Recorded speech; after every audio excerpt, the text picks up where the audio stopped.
Himachal news 24/7। SS memorial आशीर्वाद hospital के doctor वंदना लखनपाल व डॉक्टर विक्रम लखनपाल की ओर से आप सभी चंबा व प्रदेशवासियों को अंतर्राष्ट्रीय मिंजर मेले की हार्दिक शुभकामनाएं। एसएस मेमोरियल आशीर्वाद हॉस्पिटल सुल्तानपुर में उत्तरी भारत के बेस्ट सर्जन विशाल गोयल के द्वारा प्रोस्टेट व गुर्दे की पथरी के दूरबीन की विधि से सफल ऑपरेशन किए जा रहे हैं। ये सुविधा आपको टांडा हॉस्पिटल में भी उपलब्ध नहीं है। एसएस मेमोरियल आशीर्वाद हॉस्पिटल सुल्तानपुर आइए और अपना बेहतरीन इलाज करवाइए। नमस्कार, स्वागत है आपका हिमाचल न्यूज 24/7 में और मैं हूं आपके साथ आंचल मोंगिया। प्रदेश में बह रही उन्नति, तरक्की और विकास की बयार में जल विद्युत परियोजनाओं का विशेष महत्व है। प्रदेश भर में अलग अलग क्षेत्रों में चलाई जा रही ये जल विद्युत परियोजनाएं न केवल वहां के स्थानीय लोगों के जीवन स्तर को उठाने के लिए अपनी अहम भूमिकाओं का निर्वहन करती है, अपितु स्थानीय लोगों को रोजगार के विभिन्न अवसर सुलभ करवाकर बेरोजगारी की बढ़ती तादाद पर भी लगाम लगाने में अपना योगदान देती है। लेकिन ये अलग बात है कि इन जल विद्युत परियोजनाओं में हिमाचल अथवा स्थानीय लोगों को रोजगार देने की निर्धारित संख्या अनुसार रोजगार उपलब्ध नहीं करवाया जा रहा है। उनको फायदों के अतिरिक्त इन परियोजनाओं से होने वाले नुकसान का आकलन किया जाए तो वे भी कम नहीं।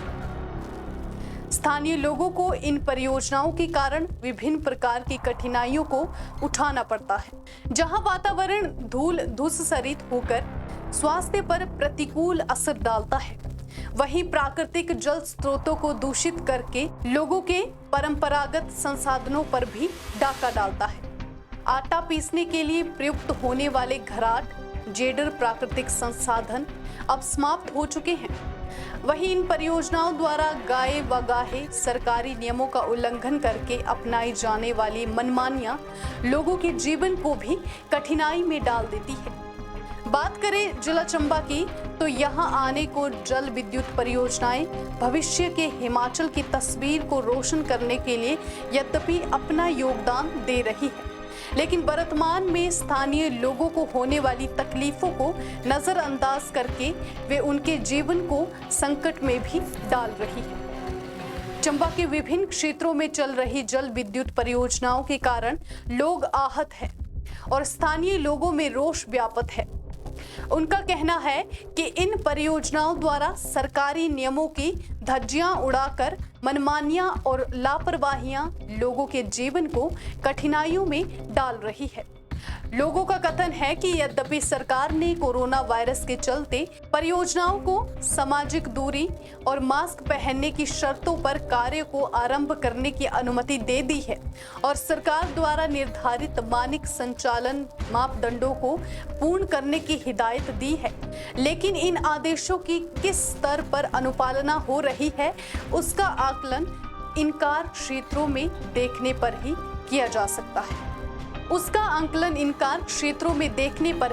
जा सकता है।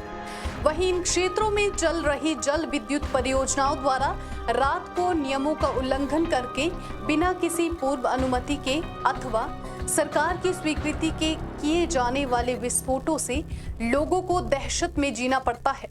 लोगों का कथन है इससे पूर्व भी अवैध रूप से हुए विस्फोटों के कारण व सुरंग के कुछ भाग में गिर जाने से कामगारों को मौत तक का सामना करना पड़ा है और ये प्रक्रियाएं यहाँ निरंतर दोहराई जाती रही है। लोगों का कहना है कि रात्रि में विस्फोटों के कारण स्थानीय लोगों की जान सांसत में फंसी रहती है।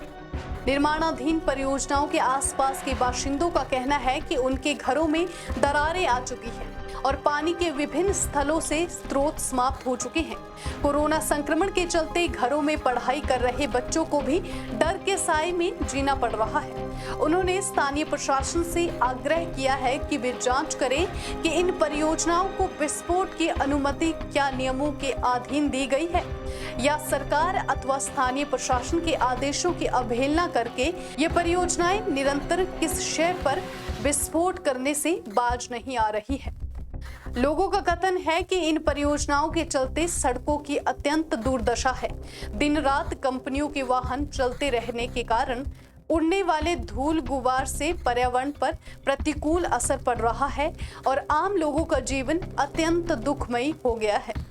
लोगों का कहना है कि यद्यपि आने वाले दिनों में इन परियोजनाओं के पूर्ण होने से प्रदेश की प्रगति के विकास को पंख लगेंगे, लेकिन इस कीमत पर वर्तमान में क्षेत्र के समस्त लोगों के जीवन को नारकीय वातावरण में धकेलना अत्यंत खेद का विषय है।